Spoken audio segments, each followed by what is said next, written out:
One Monday morning would change everything forever. Dawn light filtered through the 20th floor windows, painting the mahogany and glass surfaces golden. The silence of the corporate building at 6 in the morning had an almost sacred quality, as if the world hadn't fully awakened yet. It was in this liminal moment between night and day when she felt most herself. The 28-year-old cleaning lady, newly hired to clean the office of a millionaire businessman, pushed her cleaning cart toward the main office. Her hands, weathered by years of hard work, trembled slightly as she turned the master key. She didn't know why she was nervous. It was just another office, just another day, but it wasn't. On the walnut desk, among documents organized with military precision and a closed MacBook, rested a handwritten letter. The paper was creamy textured, clearly expensive, and the calligraphy was the kind no longer taught in schools. Elegant, slanted, with flourishes suggesting refined education and time invested in an almost lost art.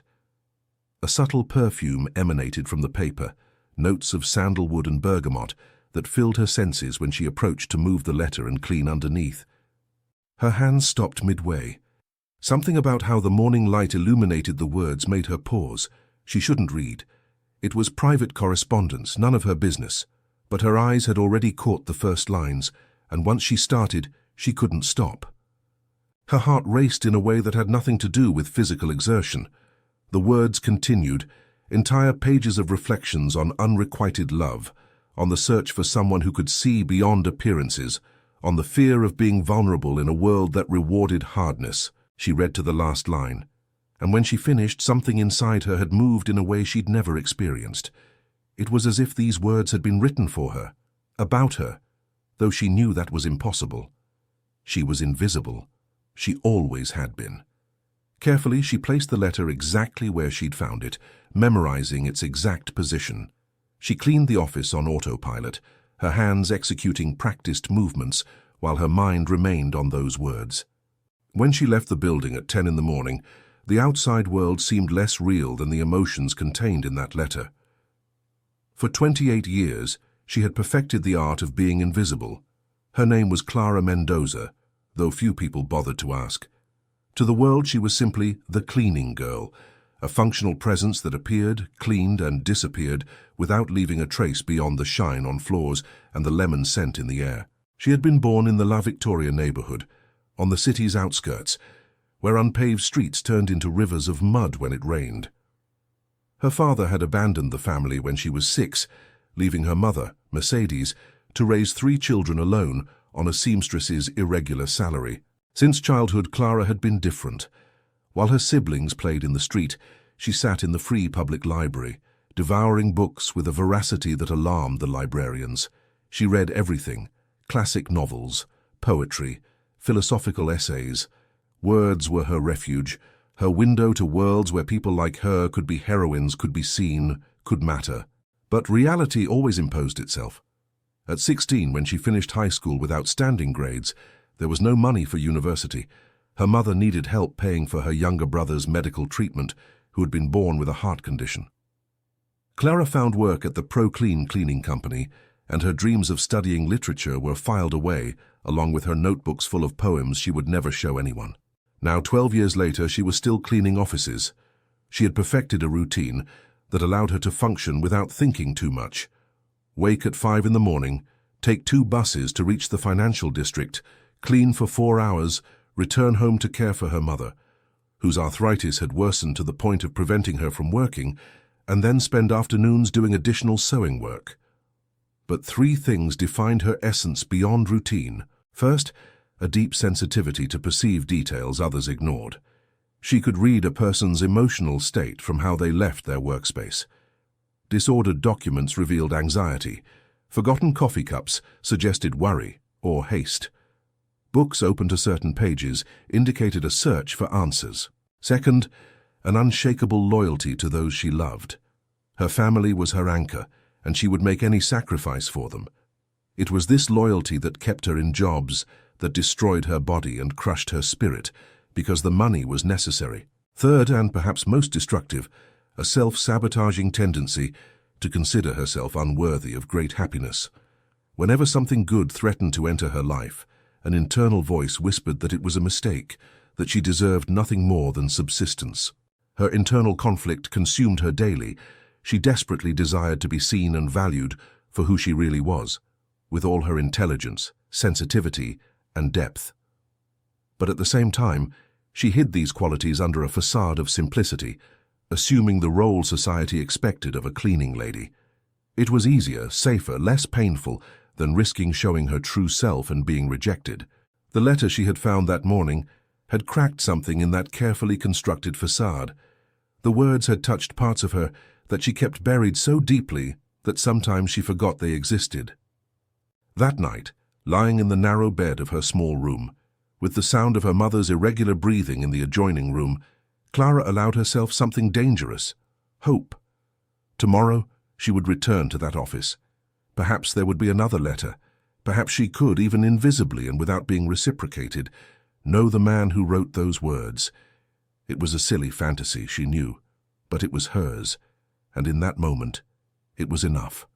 The millionaire businessman had a name that appeared regularly in newspaper business pages: Santiago Davila, 35 years old, founder and CEO of Davila Tech, a software company that had revolutionized corporate data management.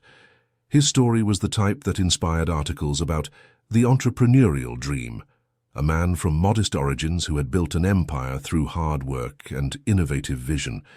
But the public story was just that: public. The private truth was much more complicated. Santiago had grown up in a home where love was conditional. His father, a mediocre accountant with frustrated ambitions, had projected all his unrealized dreams onto his only son. Each of Santiago's achievements was met with a nod and a, "That's fine, but you could do better." Each failure was a monumental disappointment that resulted in days of tense silence. He learned early that his value as a person was directly linked to his achievements. Affection, when it came, arrived after success, never simply for existing. This lesson had embedded itself so deeply in his psyche that now, decades later, he still worked obsessively, using professional success as a shield against emotional vulnerability. His motivation was simple and tragic: to prove his worth through material conquests, because he had never felt loved for who he was, only for what he possessed or achieved. The problem was that no amount of money, no business award, no laudatory article filled the void he carried inside. He had been briefly married at 28 to a woman his parents considered appropriate, educated, from a good family, with the right social connections. The marriage lasted 2 years before she admitted she had married him for his financial potential, not for love. The divorce was civilized and expensive and left Santiago even more convinced that no one could love him for who he really was. For years he buried himself in work. The office became his true home. He arrived at 7 in the morning and left at 10 at night. Weekends often found him reviewing strategies and financial projections. His employees admired and feared him in equal measure. He was fair but demanding, generous with bonuses but ruthless with mediocre performance. And he was deeply, painfully lonely. The letters had begun 6 months ago, after a casual encounter in a cafe near the office. It was a Tuesday, and he had decided to have his morning coffee outside the office for once. She was sitting in a corner, reading a book of poetry by Rainer Maria Rilke, with such absolute concentration that she didn't notice when he passed by her table. Something about that image stopped him. A young woman in simple clothes, hands showing manual labor, completely absorbed in words about love, loneliness, and spiritual search.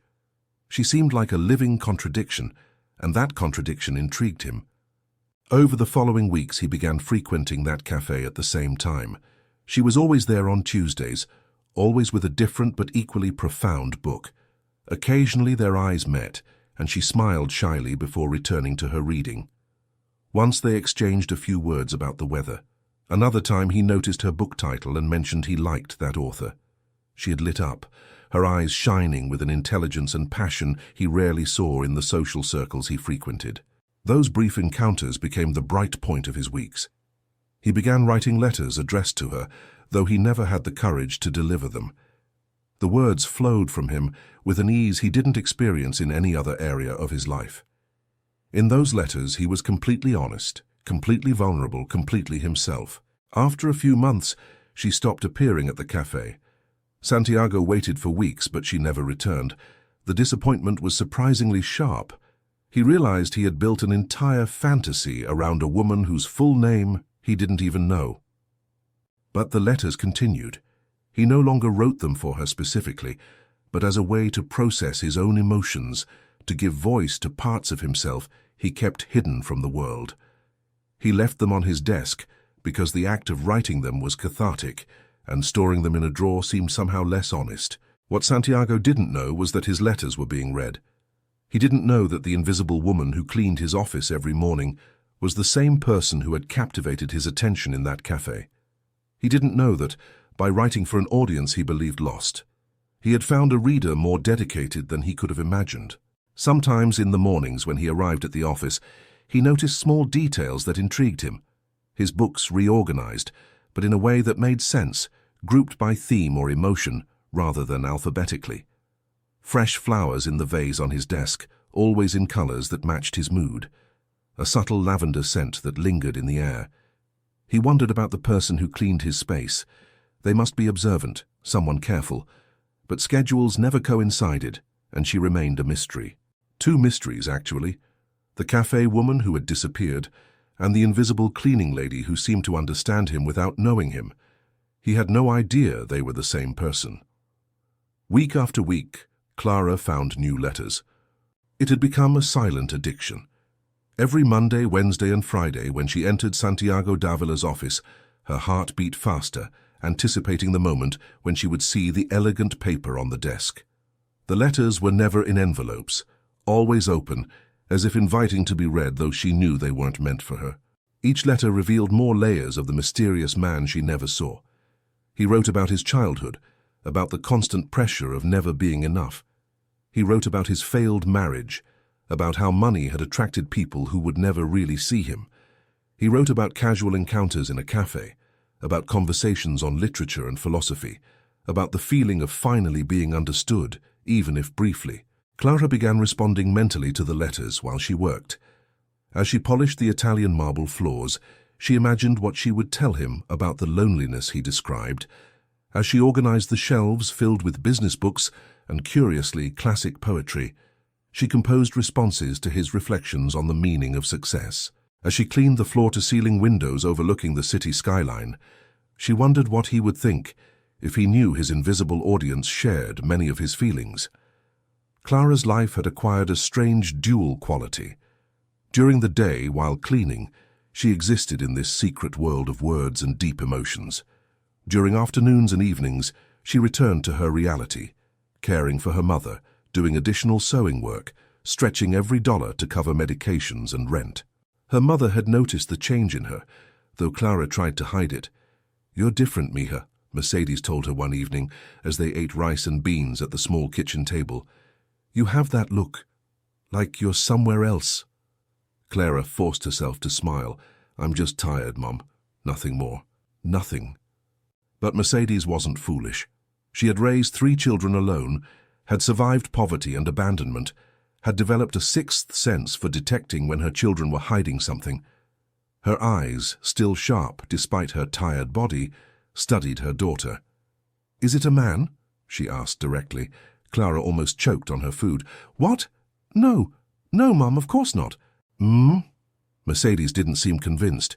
"You're almost 30, Clara. It's natural to want companionship, but be careful.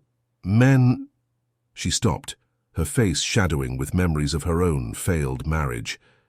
"Men can make you believe things that aren't true." "There's no man," Clara lied, and technically it wasn't a lie. The man who had begun occupying her thoughts didn't know she existed, at least not as she really was. To him, she was invisible. But her mother's warning planted a seed of unease. What was she doing? Falling in love with a man through his written words? It was pathetic. It was desperate. It was exactly the type of fantasy a woman in her position shouldn't allow herself. Yet she couldn't stop. During the second month, the first obstacle appeared in the form of Sonia Ramirez, Proclean's supervisor. Sonia was a 42-year-old woman whose life had become a collection of disappointments and bitterness. She had started as a cleaning lady, just like Clara, but had risen to supervisor through years of politicking and demonstrating blind loyalty to the company. Her marriage was unhappy, her adult children rarely visited, and she channeled all her frustration into controlling the cleaners under her command.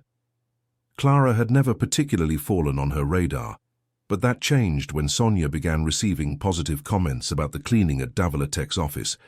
Santiago himself had called to praise the work, specifically mentioning the attention to detail and care shown.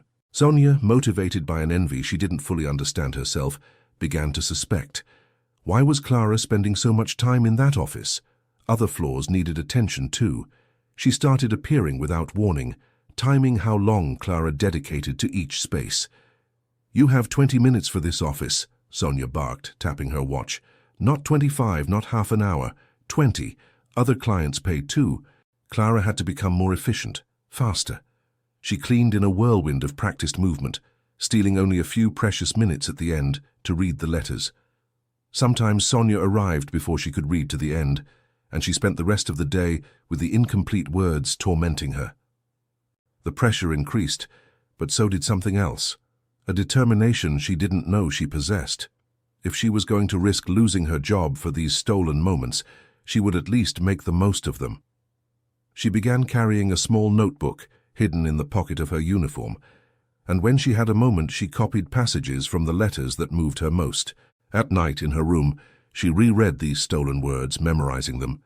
She constantly wondered, who was this man really? Was he as lonely and lost as she was? Could someone with so much material success be so emotionally empty? And the most dangerous question of all, what would happen if they ever met face to face?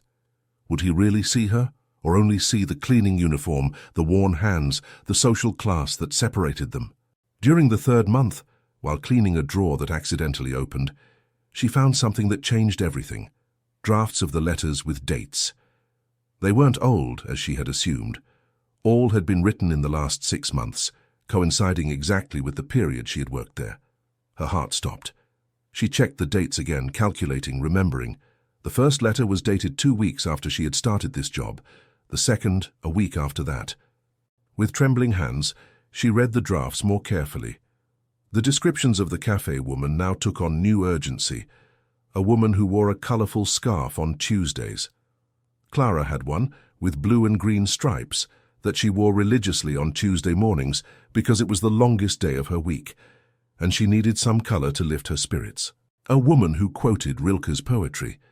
Clara had left her worn copy of Letters to a Young Poet on the waiting room coffee table once, thinking it belonged to the building. A woman who wore a simple silver ring on her right index finger.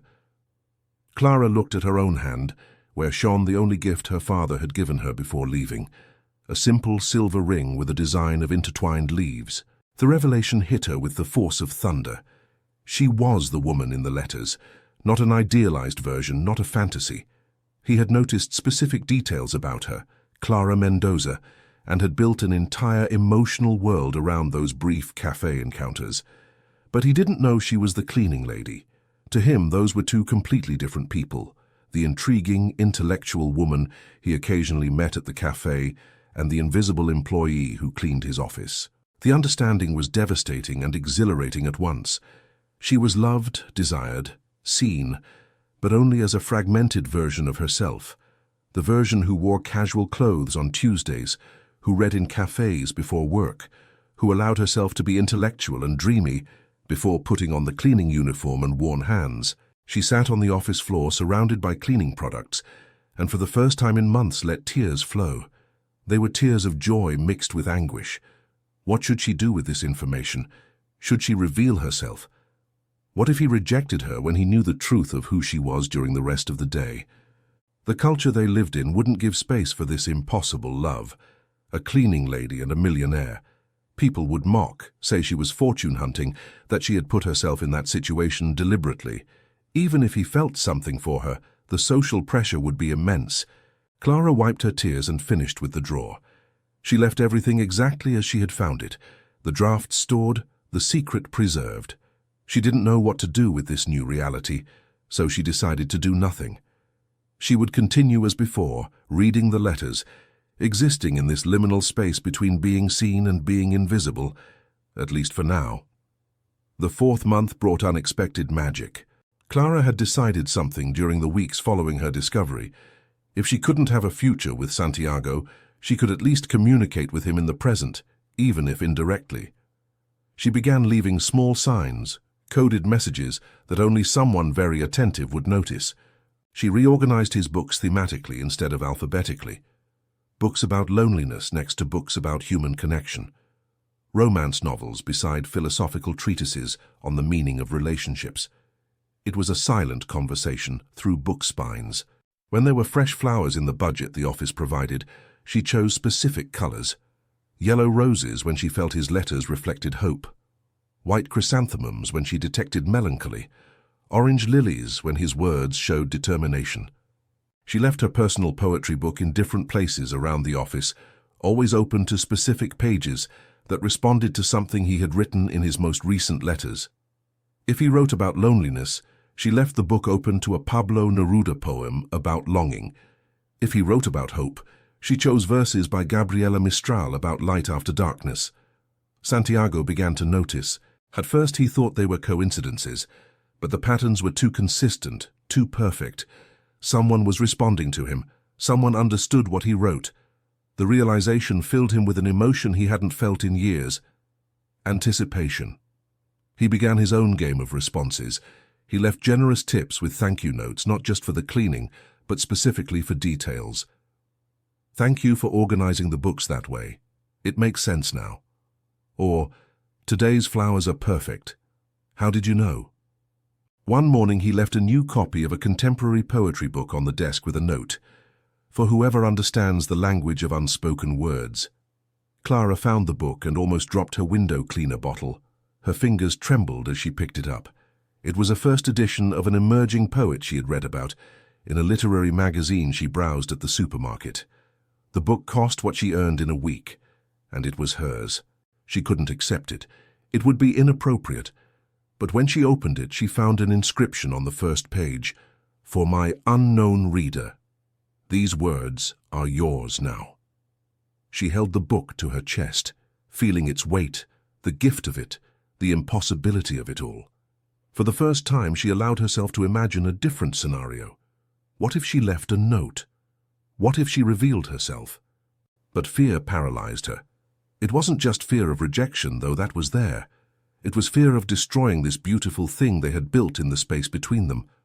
Once reality entered, with all its complications of class and social expectations, could they sustain this connection? The answer came one afternoon while she was cleaning the conference room. She heard voices approaching, Santiago and his executive secretary, Valeria Torres. Valeria was everything Clara wasn't. Elegant, educated at private universities, daughter of an influential family. At 33, she had positioned herself as indispensable to Santiago, managing his schedule, filtering his communications, organizing his professional life with military efficiency. But there was also something more in the way she looked at Santiago, in how she found reasons to stay late, to offer her help on personal matters, besides professional ones. Clara froze behind the barely open door, invisible as always. You should come to Saturday's charity gala, Valeria was saying, her voice modulated to that tone of sophisticated pleading that women of her class perfected. Your absence would be noted. Besides, you need social life outside this office. I'm not interested in those events, Santiago responded, his voice tired. They're superficial. Everyone's there to be seen, not to genuinely contribute. Then come with me as a friend, Valeria insisted. No pressure, just two people enjoying an evening. When was the last time you did something that wasn't work? There was silence. Clara held her breath. All right, Santiago finally conceded. But only as colleagues. Valeria's laugh suggested she heard what she wanted to hear. Of course. I'll pick you up at 7. Clara waited until they left before emerging from her hiding place. Her hands trembled as she mopped the floor. Valeria was beautiful, successful, from the same world as Santiago. It was logical, appropriate. Clara was nobody. That night, for the first time since this strange exchange began, she didn't feel hope. She felt the crushing reality of her situation. But the next day, she found something that changed her perspective. Santiago had written a new letter, and this one was different. Clara read the words 3 times. Then, with a determination that surprised even herself, she made a decision. That afternoon, before leaving, she left a note for the first time. Her handwriting wasn't elegant like his, but it was clear and honest. She didn't sign. She didn't identify herself. But it was her voice, finally, entering this dialogue that had been one-sided for so long. When Santiago arrived that night and found the note, he stood still for long minutes, holding it as if it were something precious and fragile. He read the words over and over, and for the first time in years, a genuine smile crossed his face. Someone was listening. Someone was responding. And though he had no idea who it was, he felt more connection with this invisible person than with anyone he had known in his adult life. During the 5th month, the dance between Santiago and Clara intensified in ways neither had anticipated. The notes became more frequent, more intimate. Clara had crossed a line and discovered that, once crossed, it was impossible to go back. Each letter he now wrote felt directed straight at her, and each note she left in response revealed more of her soul. Santiago wrote about his deepest fears, that he would never be enough, that he had built an empire but felt like an imposter, that material success was a golden prison from which he didn't know how to escape. Clara responded with gentleness and wisdom that came from a life lived on the margins, where success was measured in acts of love and sacrifice rather than bank accounts. He wrote about his childhood, about his critical father who never expressed love without conditions. She wrote about her own absent father, and how she had learned that the absence of love didn't define her value as a person.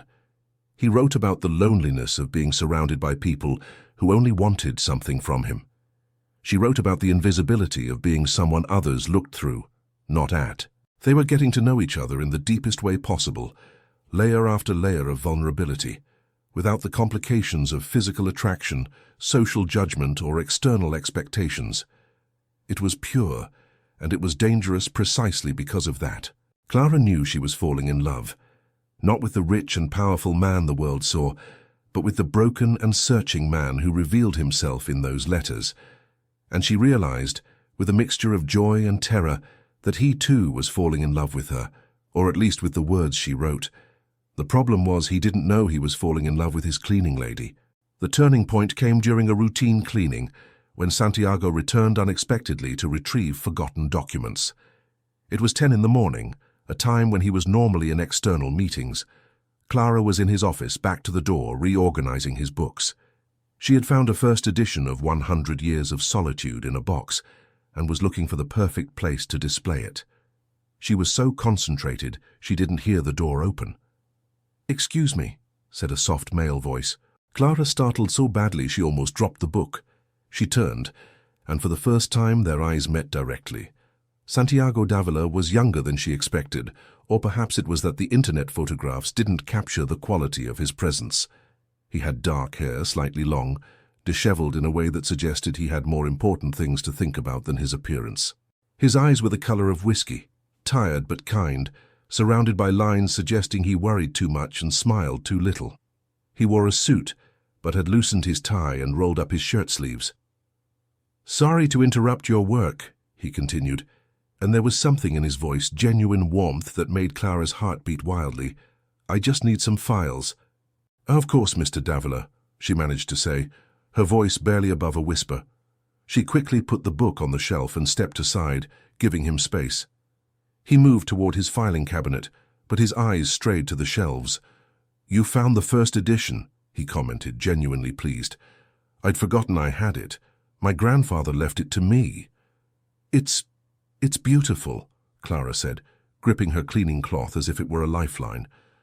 "Garcia Marquez is—" She stopped, realizing her mistake. Cleaning ladies weren't supposed to know about canonical Latin American authors. They weren't supposed to have opinions about literature. But Santiago was looking at her with renewed interest. "Have you read Garcia Marquez?" Clara nodded, not trusting her voice to not reveal more than she should. "What do you think of him?" Santiago asked. And it wasn't the condescending question it could have been. It was genuine curiosity. Clara debated internally. She could answer vaguely, maintain her facade of simple cleaning lady, Or she could be honest, even if just for a moment. "I think," she said slowly, "that he wrote about how solitude can be both prison and refuge, how we desperately seek connection, but also fear it." Santiago's eyes widened slightly. He studied her more carefully, really looking at her for the first time. He saw her worn hands, but her intelligent eyes, her ordinary uniform, but her posture that suggested innate dignity. "That's a profound interpretation," he said softly. A silence stretched between them, charged with something neither could name. Clara felt as if she were on the edge of a precipice, as if the next second would determine everything. Then Santiago's phone rang, breaking the moment. He looked at it, frustrated. "I have to take this." Before answering, he turned to her once more. "What's your name?" "Clara," she answered, her voice barely audible. "Clara Mendoza."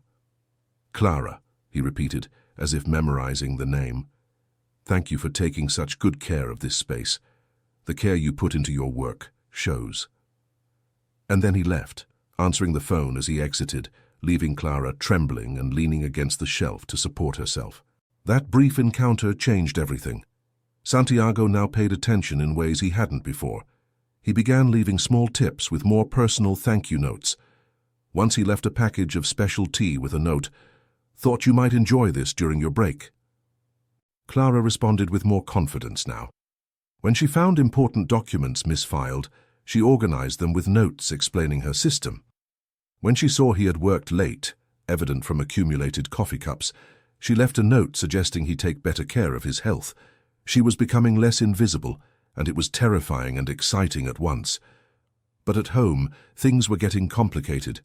Her mother had definitely noticed the change in Clara, and her concern grew. "You're different, Mija," Mercedes repeated one night, her voice more serious this time. "And now I know it's a man. I know you too well." Clara couldn't keep lying. "Yes," she admitted. "There's someone. But it's not. It can't be anything." "Why not?" her mother asked with a combination of hope and concern. "Because he's out of my reach, Mom. Completely." Mercedes studied her daughter's face. "Is he married?" "No." "Then?" "He's my boss. Well, not directly, but he's rich, Mom, a millionaire, and I'm a cleaning lady. It's ridiculous to even think." To Clara's surprise, her mother didn't dismiss her feelings. Instead, she took her worn hands between her own, equally marked by work. "Love doesn't know social class, Mija, but society does." She sighed deeply. "Just to be careful. Rich men can make you believe things. They can enjoy the novelty of someone different, but when it comes time to introduce you to their world—" She stopped, her own painful memories projecting onto her warning. "I know," Clara said quietly. "Believe me, I know." But knowing didn't make the feeling disappear. If anything, it intensified everything, adding a note of desperation to her growing connection with Santiago. The 6th month brought both an unexpected gift and a devastating test. The cleaning company received a direct proposal from Davila Tech. They wanted Clara Mendoza permanently assigned to their office as a dedicated cleaning lady with a 50% salary increase and improved benefits. Sonia Ramirez, motivated by the opportunity to impress such an important client, accepted immediately without even consulting Clara first. It was only when Clara arrived at work on Monday that she discovered her new assignment. "They specifically requested you," Sonia said with a mixture of envy and malicious curiosity. "They must be very satisfied with your work. Or perhaps—" She left the insinuation hanging in the air like poison. Clara understood the implication, that she had seduced the rich client somehow. Her face turned red, but she said nothing. What could she say?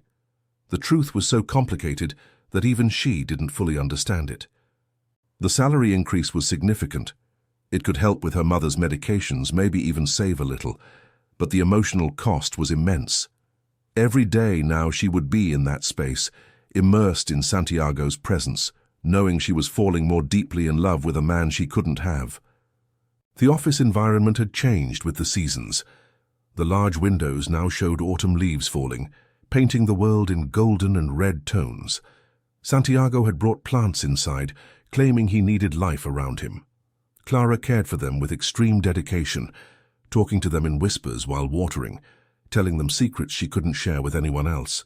The plants thrived under her care, and Santiago noticed. "They look better than when I bought them," he commented one morning when their schedules briefly coincided. "Clearly, they respond to proper attention." "Plants are like people," Clara responded before she could stop herself. "They need to be seen to flourish." Their eyes met, and something passed between them, an electric current of mutual recognition. Santiago opened his mouth as if to say something important, but his phone interrupted again. There were always interruptions. A subplot began developing that complicated everything even more. Valeria Torres had intensified her efforts to capture Santiago's attention. She stayed late constantly, found reasons to be in his presence, left small gifts and notes that bordered on inappropriate, but maintained enough professionalism to not cross obvious lines. Clara watched her, invisible as always, feeling helpless. Valeria was beautiful, educated, perfect for him in all obvious ways, and worst of all, Valeria wasn't a bad person, not really. She was ambitious, yes, but also competent and loyal. One afternoon, while Clara was cleaning late due to an accidental coffee spill, she heard Santiago and Valeria arguing in the conference room. "You can't continue like this, Santiago," Valeria was saying, genuine frustration in her voice. "You work yourself to exhaustion. You barely eat. You sleep on your office couch. This isn't life." "My work is my life," Santiago responded, but his voice sounded tired even to his own ears. "It doesn't have to be. You could have more." The implication was clear. "Valeria," Santiago sighed, "you're a valuable colleague and a good friend, but I can't offer you what you're looking for. My heart is elsewhere." The silence that followed was heavy. Then Valeria spoke, her voice tense. "With whom? You're not dating anyone. You haven't dated anyone in years." "I know, and that's exactly why I know it wouldn't be fair to you." Clara moved away before hearing more, her heart beating wildly. His heart was elsewhere? Did that mean? That night, after everyone had left, Clara found a new letter on the desk. But this one was different. It wasn't reflective or philosophical. It was urgent, almost desperate. Panic seized Clara. He wanted to really know her, face reality. And reality was that she was nobody, nothing, completely inappropriate for his world. For days, she didn't respond to that letter. For the first time since this exchange began, she left his words unanswered. The silence was its own message. Some mysteries were better left unsolved. But Santiago interpreted the silence differently. He thought he had scared her with his intensity, that he had pushed too hard. He began pulling back. His letters became less frequent, more cautious. Clara felt him pulling away, and the pain was unbearable. She had found something precious and fragile, and by her own cowardice, she was destroying it. The 7th month arrived with the first cold of early winter. One morning, Clara arrived at the office to find that Santiago had left an envelope different from any other.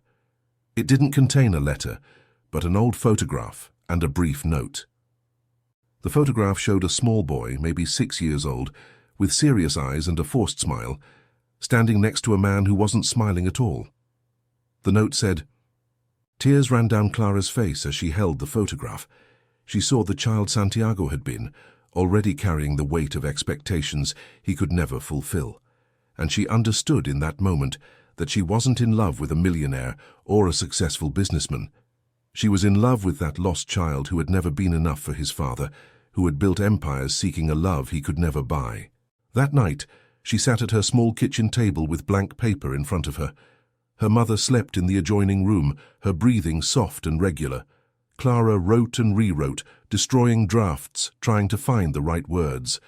She left it on his desk, trembling with the vulnerability of it. The next day, his response awaited her. Clara read the words over and over, memorizing them. It was a promise, and it was terrifying, and it was beautiful. Winter settled over the city, and with it came the feeling that something important was about to change. The two continued their dance of words, but now there was urgency underneath everything, an awareness that this limbo couldn't last forever. Sooner or later they would have to face each other, and when they did, Both would have to decide if the love they had built on paper could survive in the real world, with all its complications, prejudices, and challenges. The 8th month began with signs that the universe had its own plans.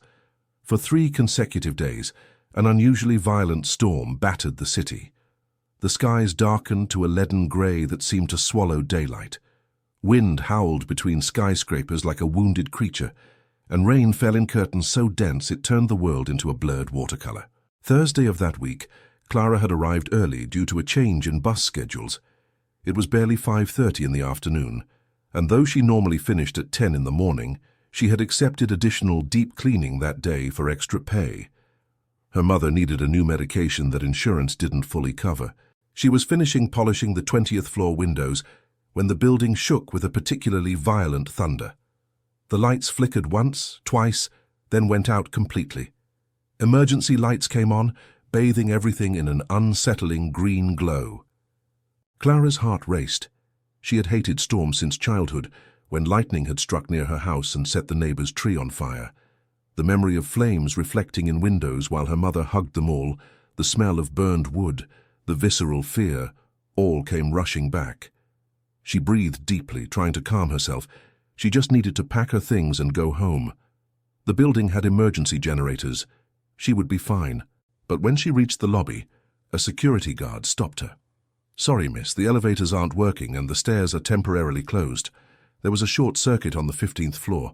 Technicians are working on it, but we need to evacuate floor by floor safely." "How long will it take?" Clara asked, trying to keep the panic from her voice. The guard shrugged. "Maybe an hour, maybe 2. You can wait in the first-floor cafeteria." Clara nodded and started walking toward the stairs when she heard a familiar voice behind her. "Clara?" She turned and there was Santiago Davila, hair wet and plastered to his forehead, his suit soaked, his briefcase dripping water on the marble floor. He looked exhausted and, for the first time since she'd known him, completely vulnerable. "Mr. Davila," she managed to say, her voice coming out softer than intended. "I got stuck in traffic," he explained, running a hand through his wet hair. "I came to get some important documents for an early meeting tomorrow. I guess the universe has other plans." The guard approached them. "Mr. Davila, sorry, but you'll have to wait like everyone else. We're evacuating by levels. You two can go up to the 20th floor if you prefer waiting in your office instead of the cafeteria. It's more comfortable and you have the windows. Just use the east side stairs, the west ones are closed." Santiago looked at Clara. "Would you mind the company? Or if you prefer to be alone?" "No," Clara said quickly, surprising herself. "I don't mind." They climbed the stairs side by side, 20 floors in a silence that was strangely comfortable. Clara was conscious of each step, of his proximity, of the sound of their breathing synchronizing. In the dimness of emergency lights, everything felt surreal, as if they existed in a parallel dimension where the normal rules of their lives didn't apply. When they reached the office, Santiago lit some candles he kept in a drawer. "For emergencies exactly like this," he said with an ironic smile. The flames flickered, casting dancing shadows on the walls. Outside, the storm continued its assault, thunder rumbling like war drums. "Would you like coffee?" Santiago asked, moving toward the small emergency coffee maker that ran on batteries. "Or tea? I think there's tea." "Tea would be good," Clara responded, still standing near the door, unsure of her place in this space she knew so well, but had never inhabited this way. "Please sit," Santiago said, gesturing to the leather sofa by the window. "I'm not going to make you clean during a blackout." There was humor in his voice, but also something more, an acknowledgement of the absurdity of the situation, of how their usual roles had been temporarily suspended. Clara sat cautiously on the edge of the sofa. Santiago brought her a steaming cup of chamomile tea and sat at the other end, leaving a respectful space between them. For long minutes, they only drank in silence, watching the storm through the floor-to-ceiling windows. Lightning illuminated the city skyline in strobe flashes. It was beautiful and terrifying at once. "Are you afraid of storms?" Santiago asked softly, noticing how she tensed with each thunder. Clara nodded. "Since I was a child, it's silly, I know." "It's not silly, we all have our fears." He paused. "I'm afraid of mediocrity, of waking up one day and realizing I've built an entire life around things that don't matter." The honesty of his confession surprised her.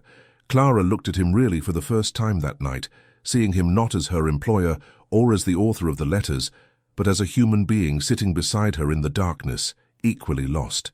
"I don't think you need to worry about that," Clara said slowly. I've seen how you care for this space, your books, the plants. Someone who values those things isn't mediocre." Santiago's eyes sharpened. "Have you read?"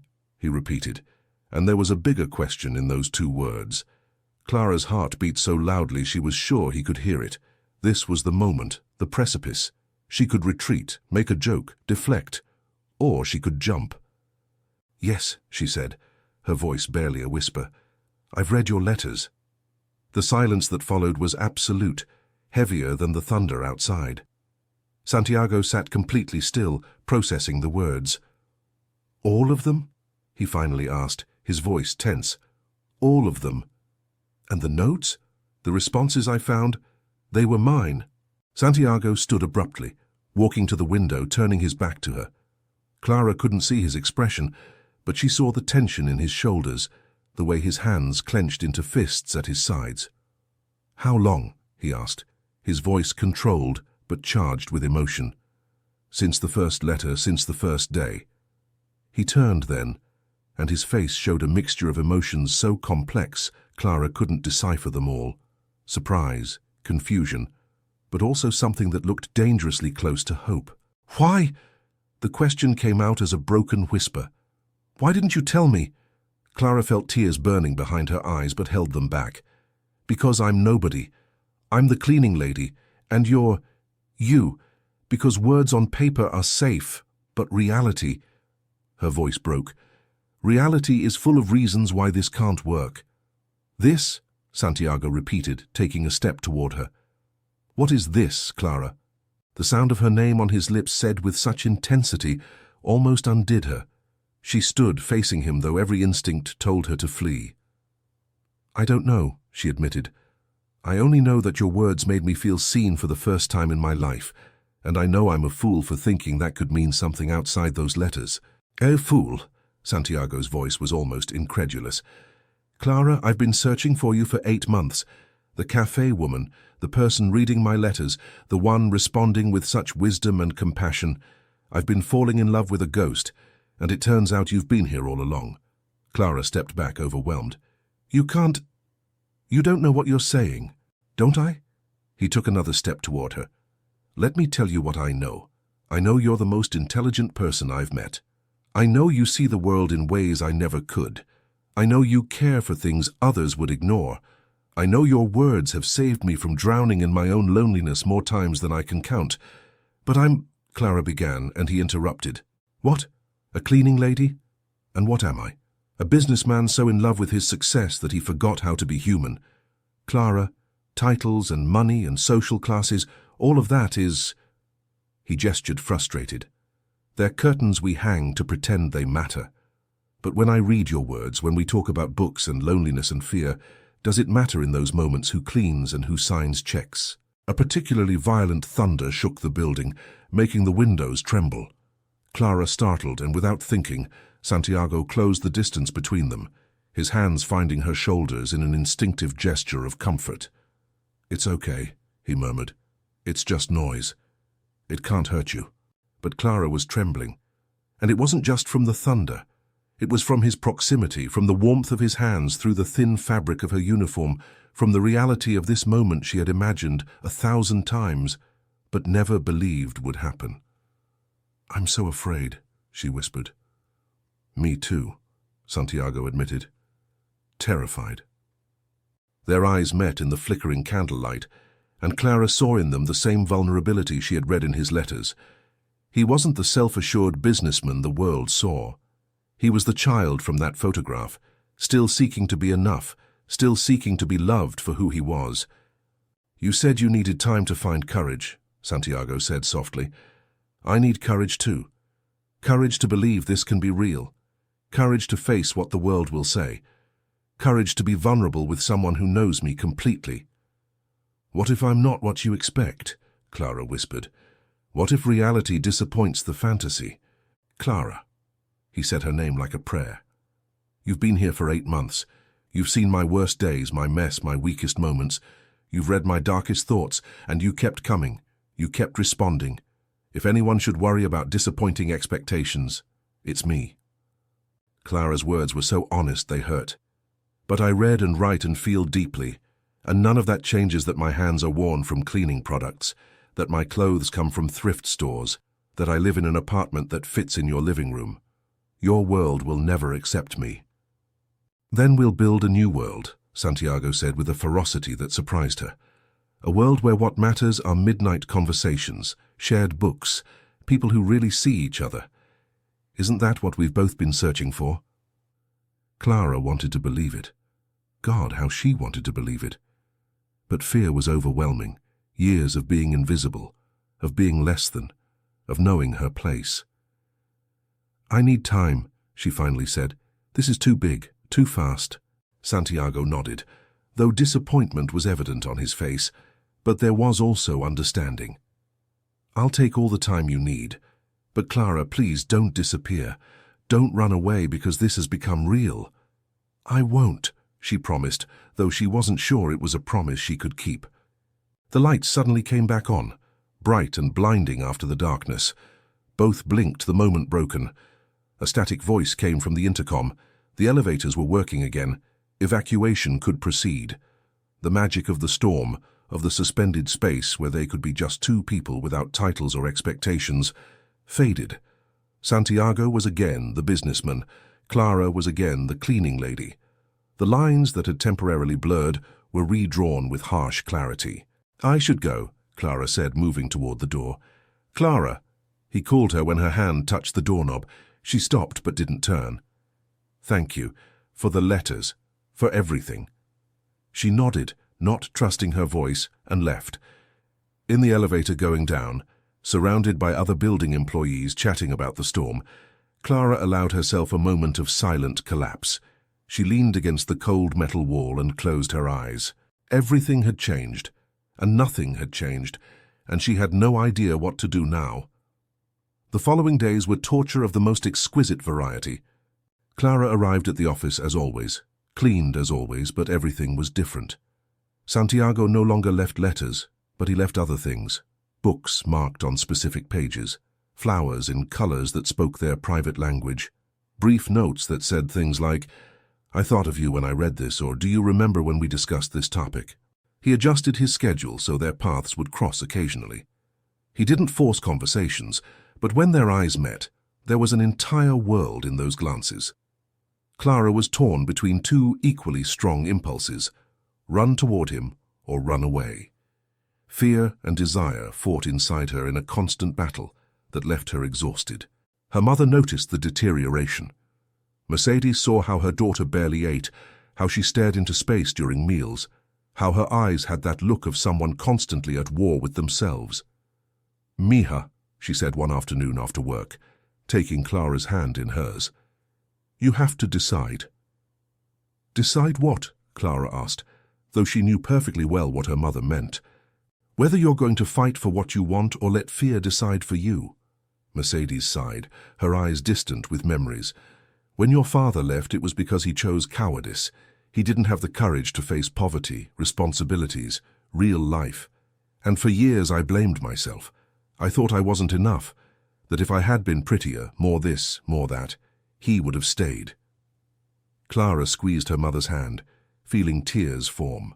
"But eventually I understood," Mercedes continued, "that cowardice was his choice, not my lack. And I also understood that I had unknowingly created cowards of you, my children. I taught you to settle, not to dream too big, to stay safe and small." "Mom, no. Let me finish." Mercedes's voice was firm but loving. "I know about the man. I know he's rich and that scares you. But Clara, I've seen how you've changed these months. You've been more alive than in years. Are you going to kill that part of you because you're afraid of what others think?" "It's more complicated than that," Clara whispered. "It's always more complicated. True love is never simple. But the question isn't whether it's complicated. The question is it worth the complication?" Clara had no answer for that. Not yet. At work, another complication arose. Valeria had noticed the change in Santiago, in how his eyes searched for the door every morning around the time Clara normally arrived. Her sharp intuition, honed from years of reading body language in boardrooms, alerted her to something. One morning she arrived early deliberately and found Clara cleaning. "You!" Valeria said, her voice not accusatory but curious.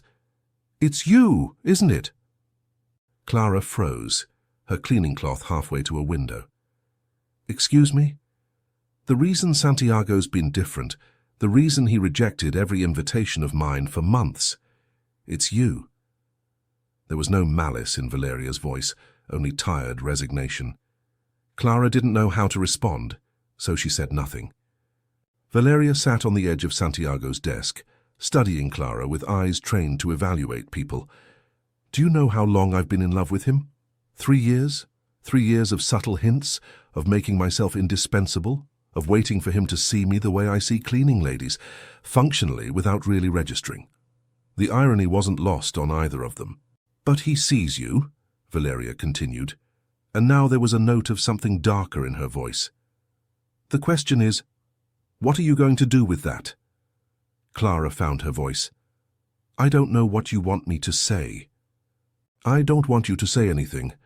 I just want you to understand something." Valeria stood, smoothing her impeccable suit. "Santiago is a good man. Too good sometimes. He's the type of man who will convince himself he can make anything work if he really tries, but the world doesn't work by force of will." "Is that a threat?" Clara asked, finding a backbone she didn't know she possessed. "No. It's a warning, woman to woman. His family, his business partners, his social circle, they're all going to try to destroy this. And when the pressure's too much, when doors start closing, when gossip articles start appearing, will you be ready for that?" Clara had no answer because Valeria was right. She wasn't ready. She had no idea how to prepare. "He deserves someone who can stand by his side in his world," Valeria concluded. "I'm not saying that's you or that it isn't. I'm just saying that love isn't enough. It never is."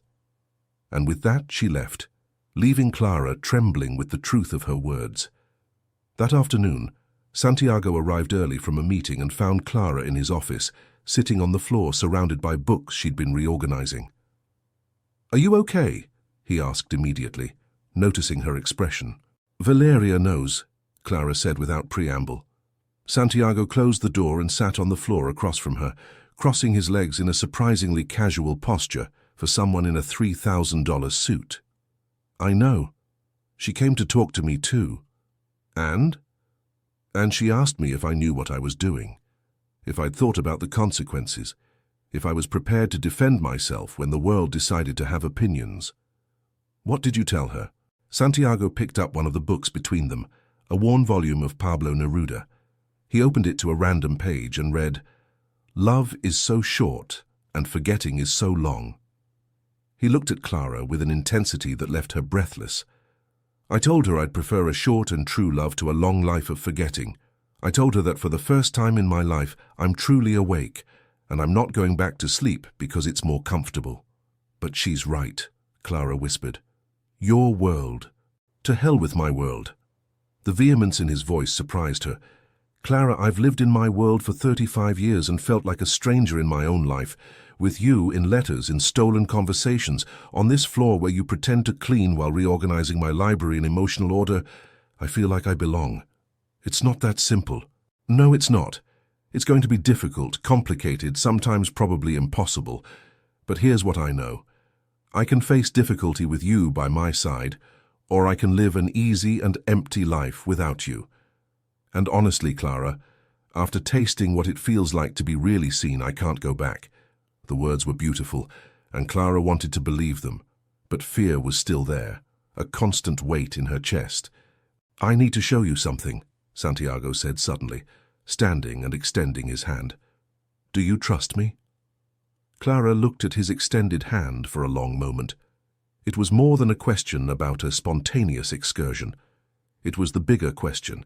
Did she trust him with her heart, with her future, with the terrifying leap into the unknown?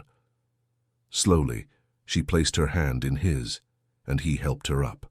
"Come with me," he said, and there was a determination in his voice that left no room for arguments. Santiago took her to a place Clara never expected, his home. Not the luxury penthouse she'd imagined, filled with modern art and designer furniture. Instead, they drove for 40 minutes to a working-class neighborhood on the city's outskirts, to a modest two-story house with peeling paint and a garden that needed attention. "This is where I grew up," Santiago said as he turned off the engine. Clara looked at him confused. "But I thought that I was born rich." "No. My father was an accountant, my mother a nurse. We lived here, the three of us in 800 square feet. After they died 5 years ago, I left the house as it was. I haven't been able to sell it or renovate it." He paused. "No one knows I come here, not even Valeria." They got out of the car, and Santiago opened the door. Inside, everything was covered with white sheets, ghosts of furniture and memories. The air smelled of must and stopped time.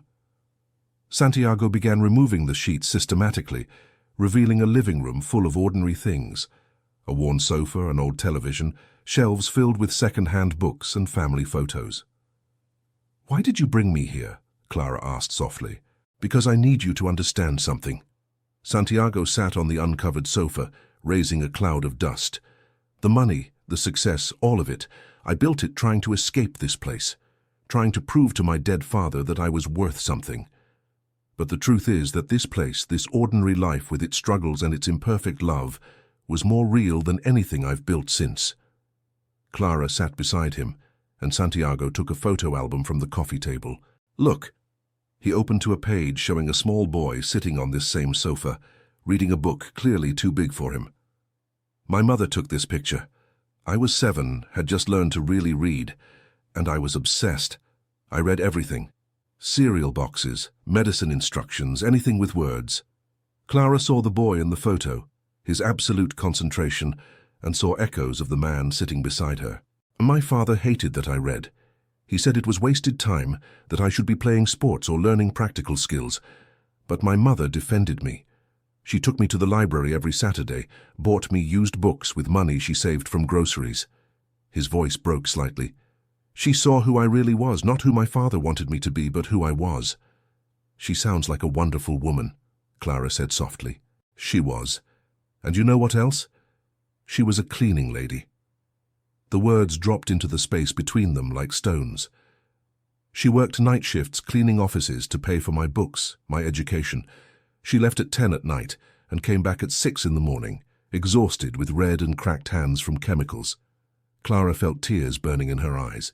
"So when you tell me you're just a cleaning lady, what I hear is that you're like my mother, strong, sacrificing, dignified. And when the world tells me I should be with someone of my class, what I hear is the same shit my father told my mother about how she wasn't good enough, about how he had aspired to more." Santiago turned to Clara, taking her hands in his. "My biggest regret is that I never told my mother how much I valued her sacrifices while she was alive. Only after she died, when I found her diaries, did I discover how much my father's words hurt her, how she questioned her own worth." Clara's tears finally fell. "I'm so afraid." "I know, me too." He wiped her tears with his thumbs. "But here's what I've learned. Regret is heavier than fear. I can live with fear if we're together facing it. I can't live with the regret of not having tried."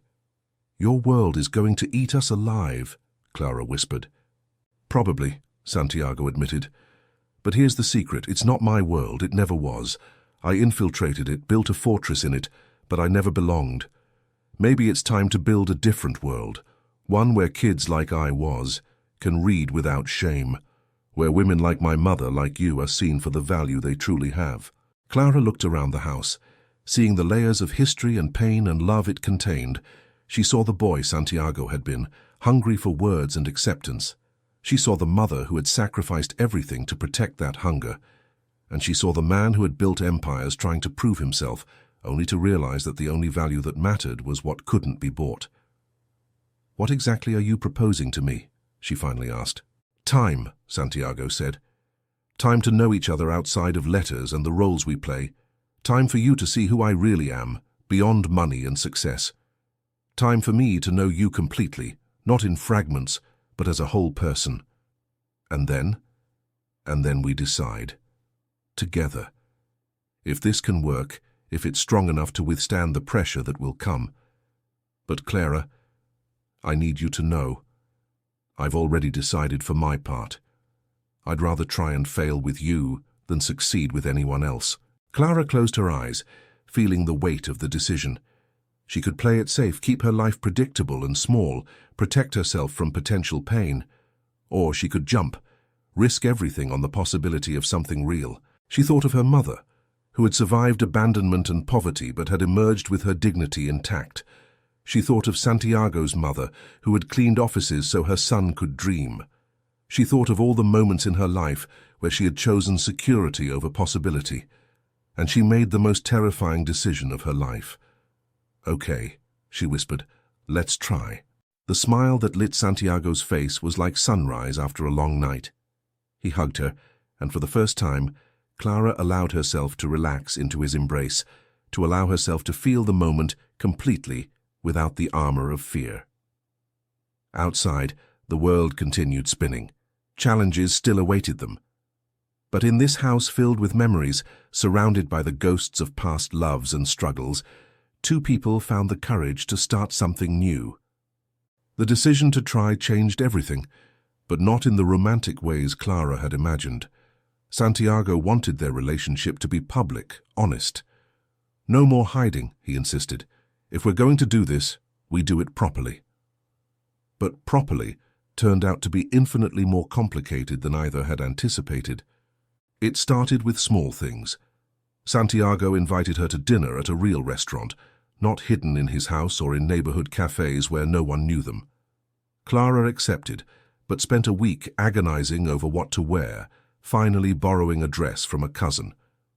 The restaurant was the type with white tablecloths and 3 forks per person. Clara sat rigidly, hyper-conscious of every movement. A waiter looked at her with barely disguised disdain when she confused which glass was for which drink. Santiago didn't notice, but she did. During dinner, she saw how other people in the restaurant recognized Santiago. The murmurs began, curious glances toward her, mobile phones rising discreetly to take photos. "Are you okay?" Santiago asked, taking her hand across the table. Clara forced a smile. Perfectly. But she wasn't perfectly. She was frozen with awareness of being evaluated, judged, found wanting by dozens of strangers who thought they had the right to opine on her life. The next day, the first photo appeared on a social gossip blog. The city's most eligible bachelor dining with mystery woman. The comments were cruel. They called her clearly out of her league, obviously a gold digger. Who is this nobody? Clara read them all, though she knew she shouldn't. Each word was a knife confirming her worst fears about herself. At work, things got even more complicated. Sonia called Clara to her office with an expression promising trouble. "I've received complaints," she began without preamble. "Complaints," Clara felt her stomach sink, "about your relationship with the client. It suggested you've been using your position for personal advantage." The implication was clear and disgusting. Clara felt anger rise, hot and clarifying. "That's a lie." "It doesn't matter if it's a lie or truth," Sonia said with a cold shrug. "Perception is reality in this business, and the perception is that you've compromised your professionalism." "Who complained?" Clara demanded. "That's confidential." But Sonia couldn't hide her small, satisfied smile. It had been her, Clara realized. Or maybe Valeria. Or maybe just the universe conspiring to test exactly how strong her decision was. "Are you firing me?" "Not necessarily. But I need to reassign you. Another building, other clients, it's best for everyone." Clara understood it was a test of another kind. If she accepted the reassignment, it meant giving up seeing Santiago during her workdays, creating distance that could eventually cool them. If she refused, she'd lose her job completely. "I need to think about it," she finally said. That night, Clara told Santiago everything. She expected him to get angry, to make calls, to use his influence to fix it. Instead, he was quiet for a long time. "Maybe Sonia's right," he finally said. Clara felt like she'd been punched. "What?" "Not about the disgusting implications," he rushed to clarify. but about the situation being unsustainable. Clara, you can't keep being my cleaning lady while we try to have a real relationship. The lines are too blurred. The power imbalance is... So what are you suggesting? Santiago took a deep breath. I've been thinking about this. What do you want to do, Clara? Not clean. What did you dream of doing before life took it away? That doesn't matter now. It matters, he insisted. It matters more than anything. You said once you wanted to study literature. Is that still what you want? Clara felt old wounds opening. Wanting doesn't pay bills. What if it could? Santiago's voice was careful. What if you could study and I could help with your mother's costs and... No. The word came out stronger than intended. I'm not going to be your charity project. I'm not going to become the pretty woman of this story, rescued by the rich man. That's not... Isn't it? Clara stood pacing the room. Then what is it? Because from where I'm standing it looks like the only way this works is if I transform into someone acceptable for your world. And in the process, what happens to me? To who I was before I met you? Clara, my mother raised me to value myself no matter what I did for a living. Cleaning doesn't make me less than anyone, but if I accept your money, your help, aren't I saying she was right to worry, that I'm the type of woman who needs to be rescued? Santiago's frustration was palpable. I'm not trying to rescue you. I'm trying to remove barriers that prevent you from being who you really are. What if who I really am includes being a cleaning lady? If that work, with all its hardness, has taught me valuable things about humility and observation and empathy, then what? Santiago had no answer for that. The silence between them stretched, heavy with all the complexities neither had wanted to face before. Love, it turned out, didn't magically solve class differences, power dynamics, economic realities that shaped their lives. I don't know how to do this, Clara finally admitted, her voice small. I don't know how to be myself in your world without losing who I am.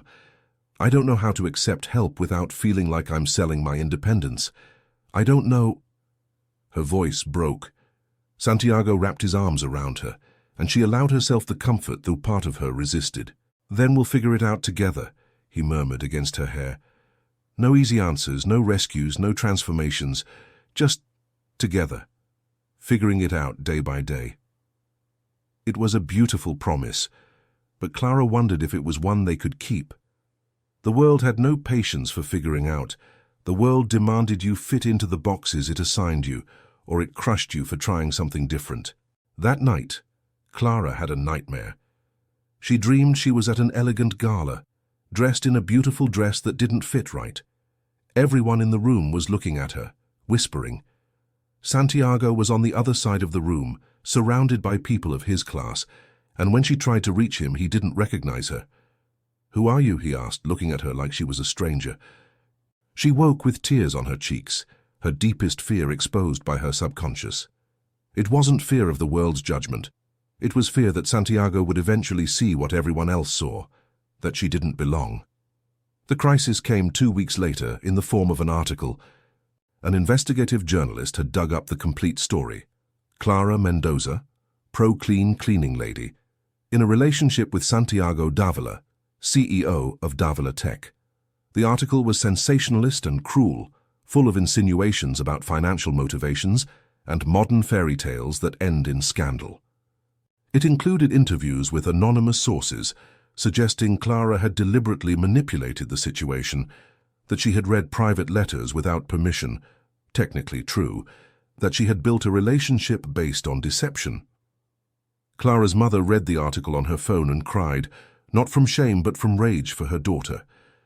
"These vultures," Mercedes hissed, "how dare they?"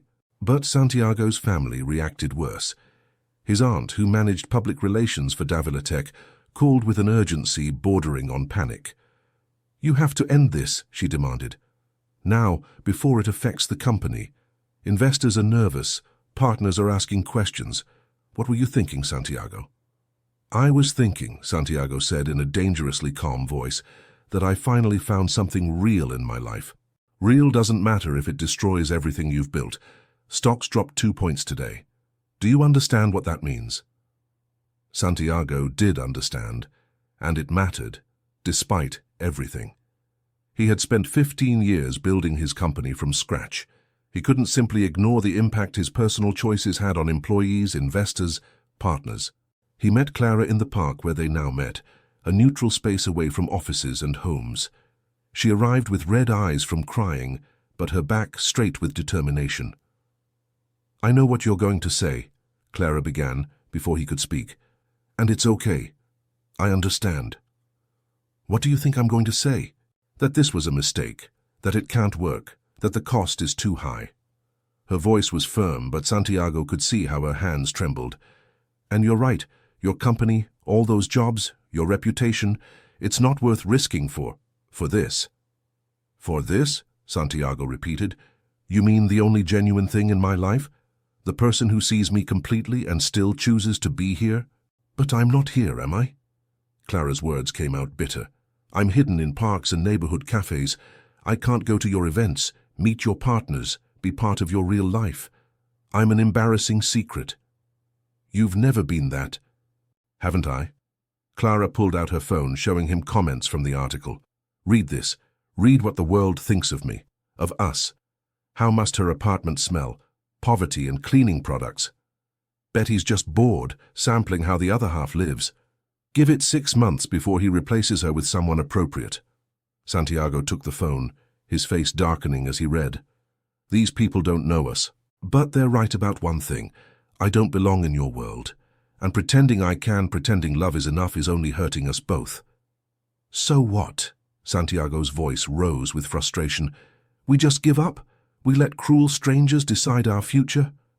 "They're not just strangers," Clara said quietly. "It's your aunt. It's my supervisor. It's every person in every restaurant who looks at us like we're a joke. It's reality, Santiago, and we can't live in fantasy forever." Santiago dropped onto the park bench, defeated. "You said we'd try. I'm trying and it's breaking me." Clara sat beside him, and both stared at the lake ahead. "Every day I wake up wondering if today will be the day you realize what everyone else sees, that you're sacrificing too much, that you could have an easier, happier life with someone who fits." "I don't want easy," Santiago insisted. "I want real." "But at what cost?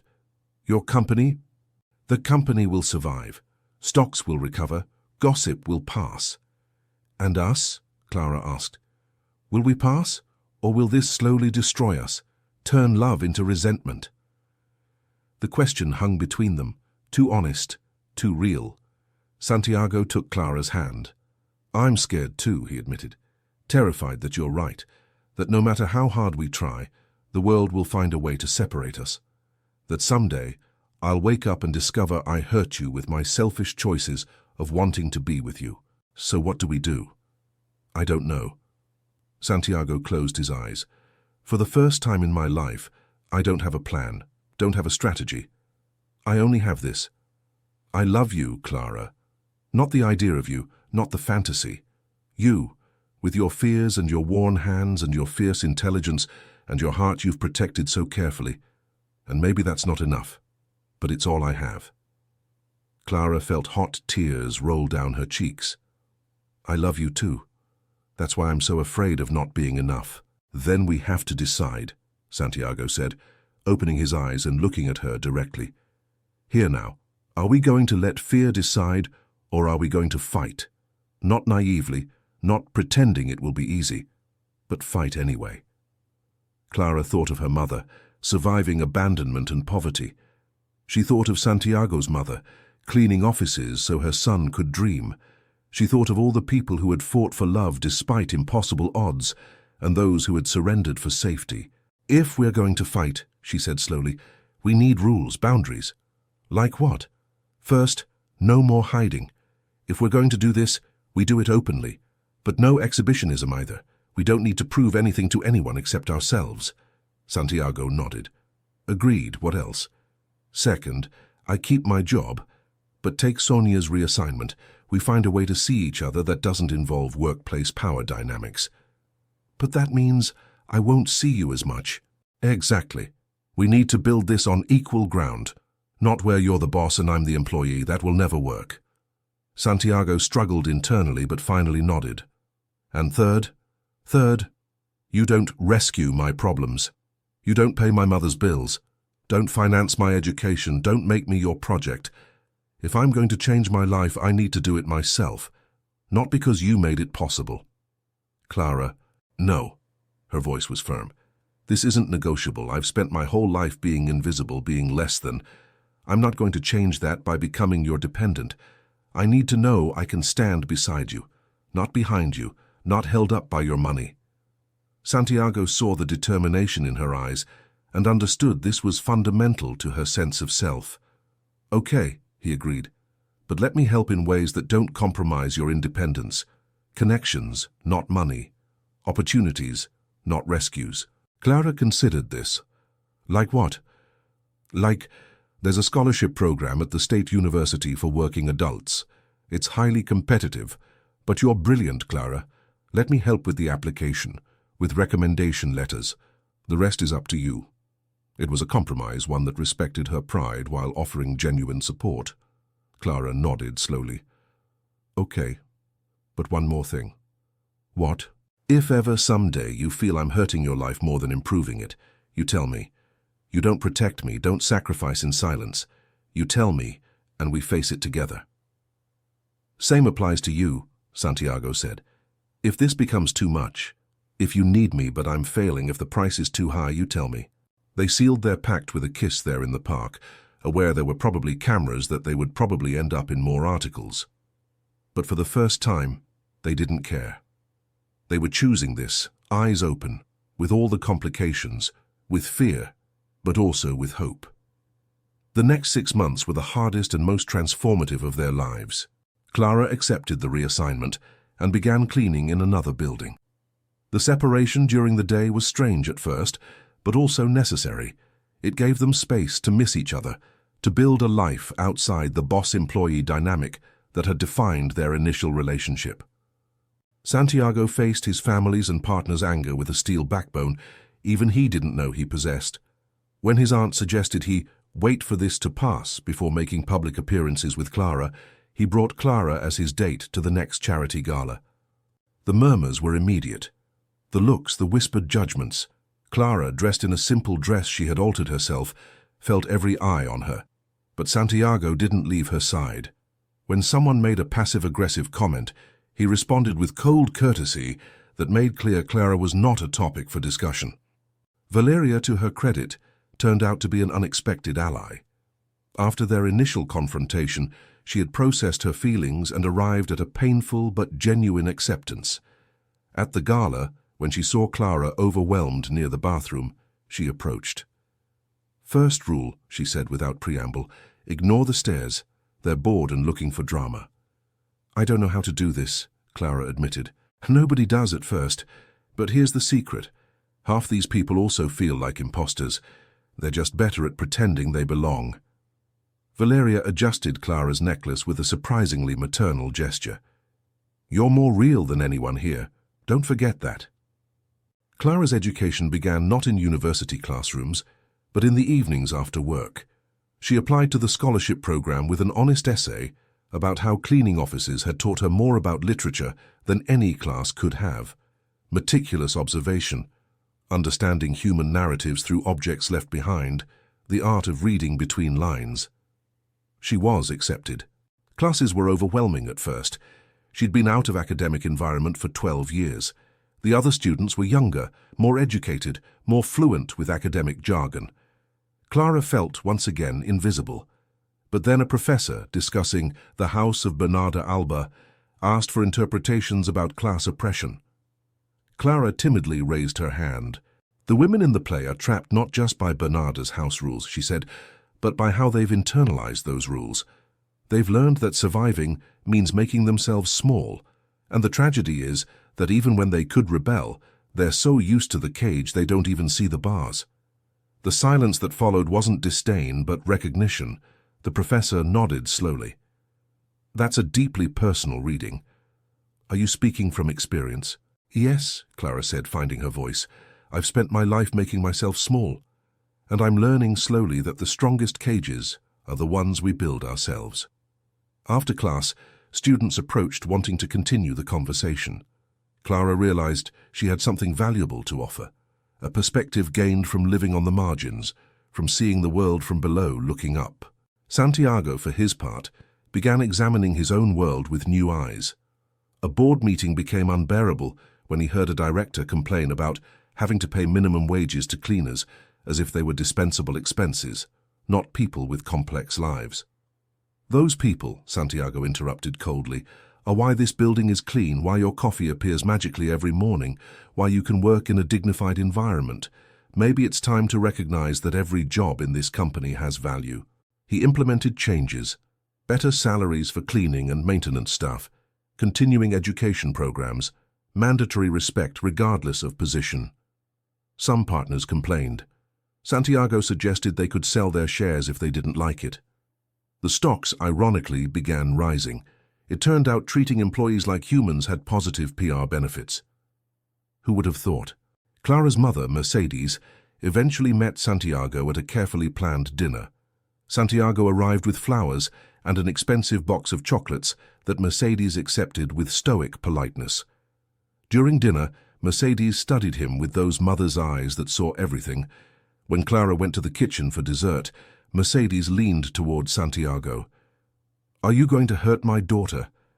"I hope not," Santiago answered honestly. "But I'm human. I'll probably hurt her unintentionally sometimes." "At least you're honest." Mercedes nodded. "But listen, my daughter has been invisible all her life. If you make her visible only to break her, if you give her hope only to crush it, then no matter how much money you have, I'll find a way to make you pay." "I understand," Santiago said, and it was clear he meant it. When Clara returned, she found her mother and boyfriend in what could only be described as mutual understanding. Neither smiled, but there was respect. Months passed. The scandal gradually faded when the next gossip took its place in headlines. Clara and Santiago found rhythm, a dance of give and take where both grew.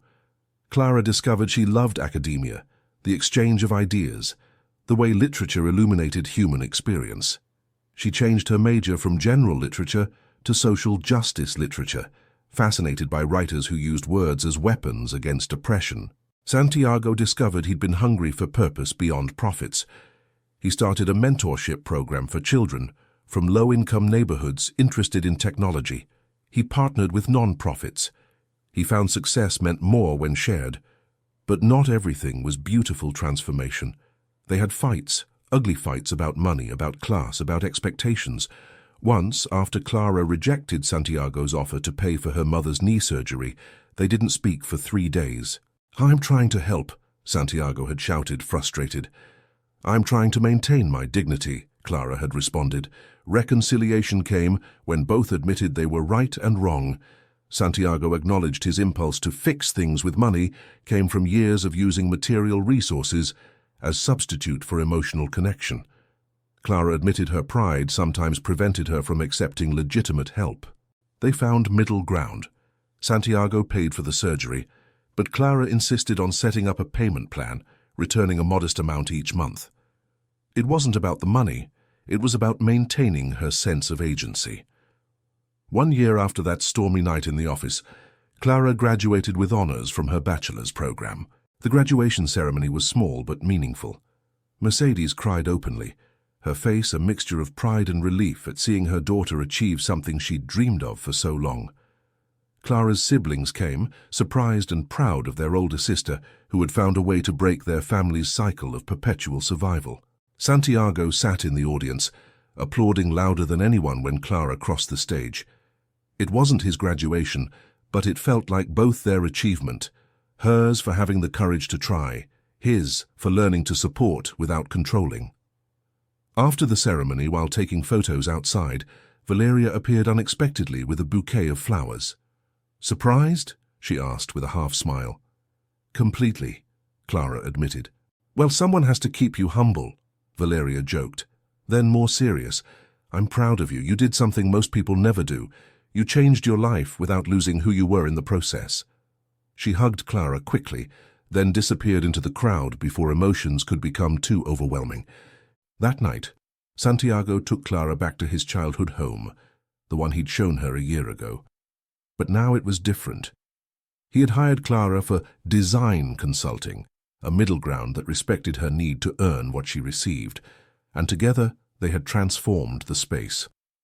It was no longer filled with white sheets and stale air. Now it was a community library, open 3 times a week for neighborhood children.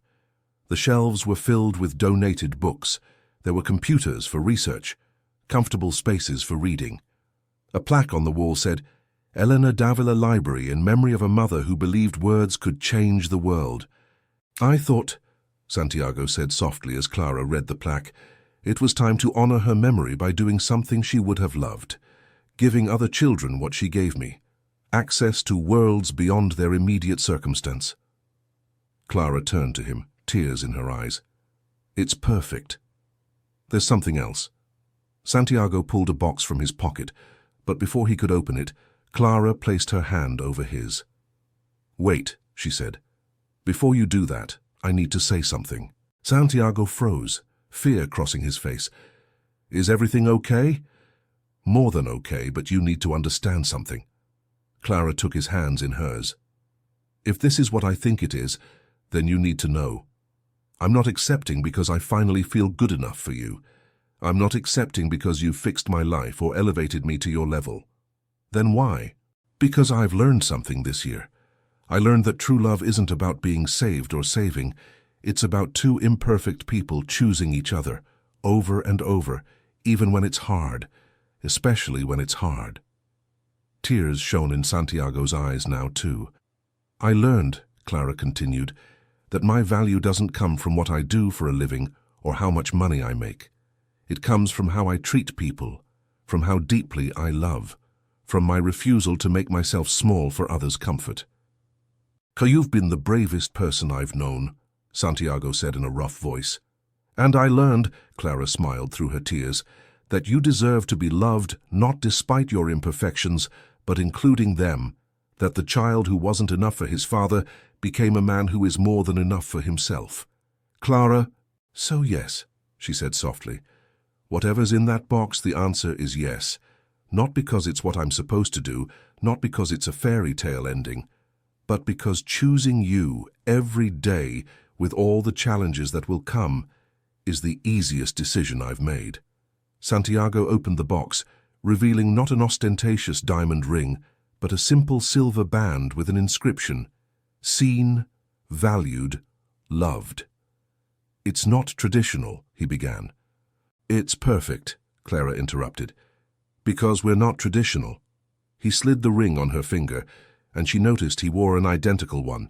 Not engagement rings in the usual sense, but symbols of a pact already made, to see each other completely, value each other honestly, love each other without conditions.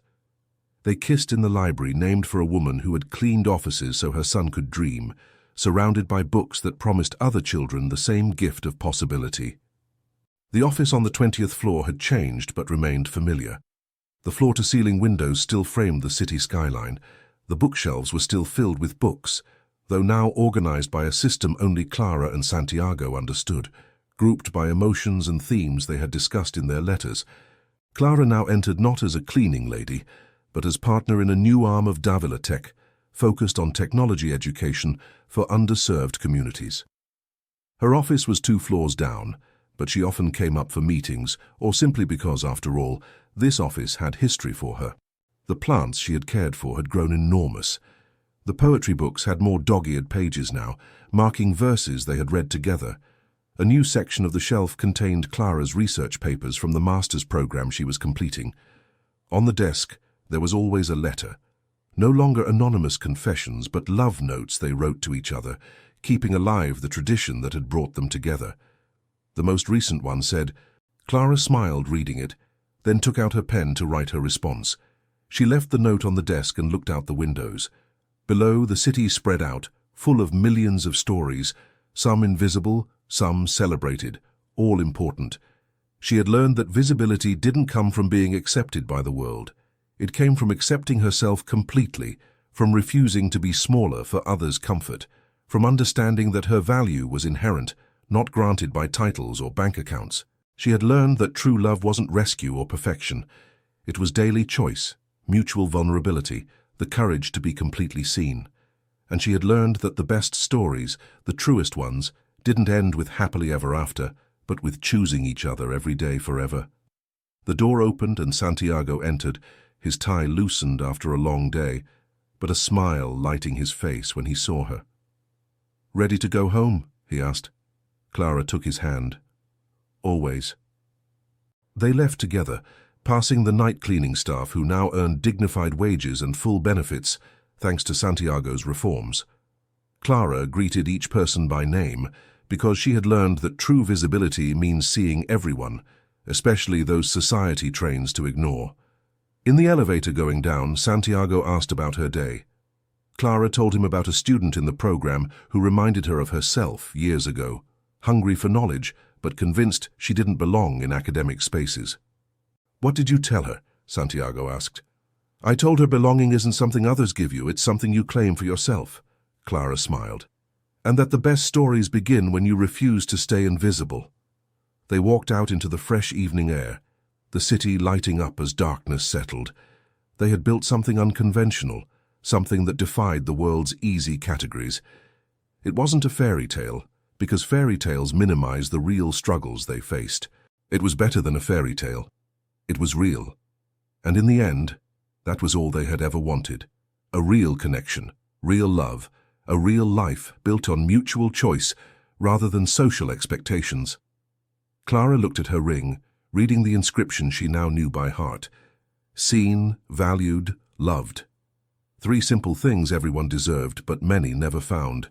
She had found them, not because she was rescued or transformed, but because she had the courage to remain completely herself and found someone who loved exactly that person. And that, she thought, as they walked together toward their shared home, was the true happy ending. Not perfection, but acceptance. Not rescue, but companionship. Not invisibility, but being deeply, completely seen.